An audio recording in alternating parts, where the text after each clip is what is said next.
ஹர ஹர சங்கர ஜய ஜய சங்கர ஹர ஹர சங்கர ஜய ஜய. சிதம்பரத்தில் பஞ்சாட்சர யந்திரம், அன்ன ஆகர்ஷண யந்திரம்னு 2 யந்திரங்கள் இருக்குது. இந்த ரெண்டையும் பிரதிஷ்டை பண்ணி வழிபட்டவர் ஆதிசங்கரர். சிதம்பரம் க்ஷேத்திரத்தை பூலோக கைலாசம்னு சொல்லுவா.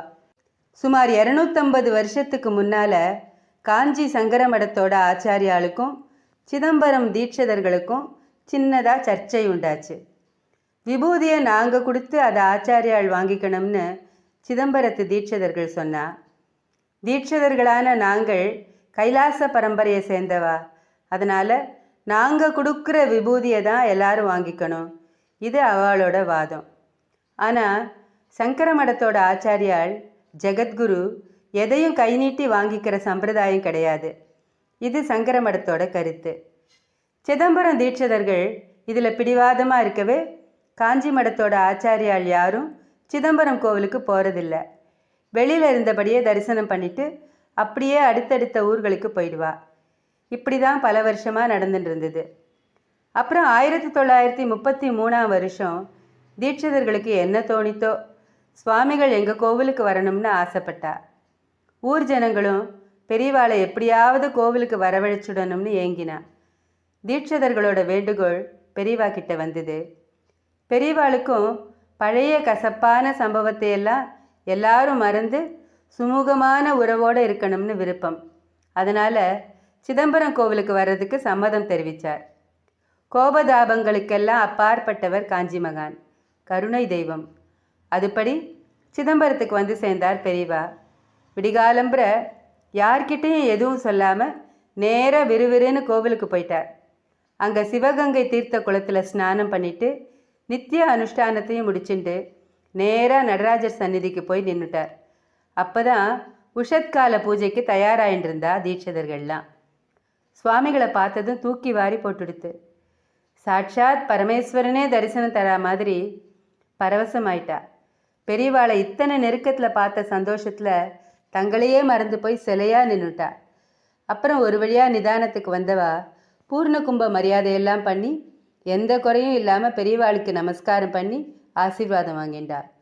அதே நேரம் சிதம்பரம் கோவிலுக்குள்ள காஞ்சி பெரியவா வந்திருக்கிற தகவலை கேள்விப்பட்டு ஊர் ஜனங்க மொத்தமும் திபுதிபுன்னு கோவிலுக்குள்ளே வந்துட்டா. எல்லாரும் பெரியவாளை தரிசனம் பண்ணி சிலிர்ப்பும் தவிப்புமா நிற்கிறா.